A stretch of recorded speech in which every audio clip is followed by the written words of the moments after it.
Hello everybody, I am Ryan, and I am bringing you a very basic tutorial in After Effects today for Kinetic Typography. I apologize in advance if my presentation skills aren't great. This is one of the first videos that I'm trying to be professional on for tutorials or anything like that. So, if you don't know what Kinetic Typography is, I'm going to show you in a second. The best way I could explain it is if you take music or any kind of audio that somebody's talking or anything like that, and you make a video for it where you put typography that is going along with the words so they kind of sync with each other. I'll show you a preview of it now that I made for Alice Mandis Returns. 3 September 1875. It has been 9 months since the patient's miraculous recovery and relapse, and I am no closer to a diagnosis. She is physically responsive. Her reflexes acute, but her mind seems every day to slip further and further away. She has become less inclined to communicate, and I believe she may be preparing for a more significant retreat. Tonics and other agents have proven ineffective. It is perhaps time to consider a more radical course of treatment.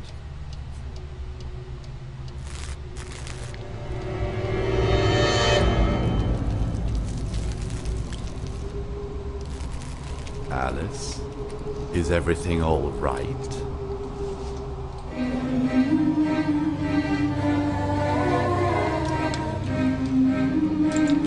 So that is basically Kinetic Typography. You can be very creative with this, and there's a lot of things you can do.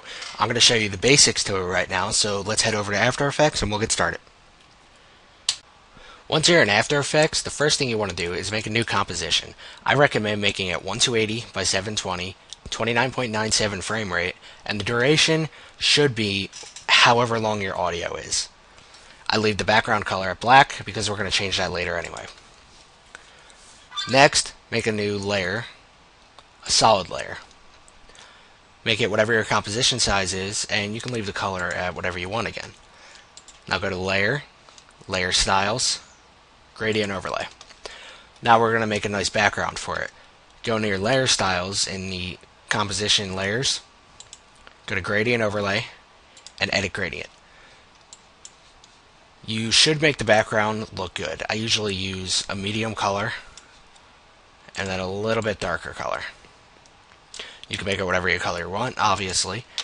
And then I go down to the style and change it to radial. I move the scale up to 150%, and then you can further edit the gradient however you want to make it look good. I'm going to leave mine there. So now you're done with the background, you can start on the text layers. Before you start with your text layers, you're going to need to import your audio. So go to File, Import, File, and then Audio. My audio is the Meet the Scout trailer for Team Fortress 2. Yours can be whatever you want. Now drag the audio into your composition. Make sure your composition is about the same size as your audio. You could use this to change the preview length of the composition. So put that at the end of your audio, and now you can get started with the text layers. To preview the audio on your keyboard, by the number pad, you press the period button, and that's a shortcut to preview the audio. I don't even know where to start with you.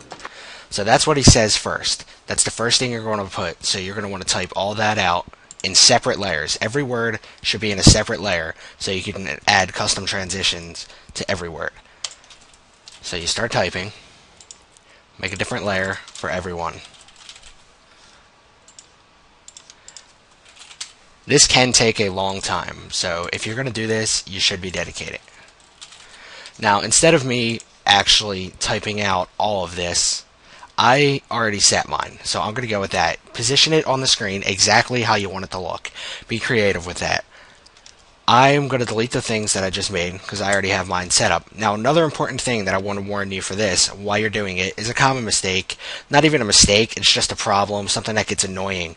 When you're trying to position, a lot of people accidentally do this and move the background because of how they're doing it if they don't actually go into the position in the layers and do that.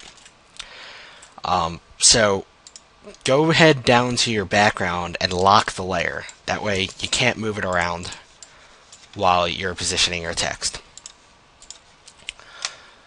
So position your layers exactly how you want them and make it look creative. That's what mine looks like for the first thing that he says.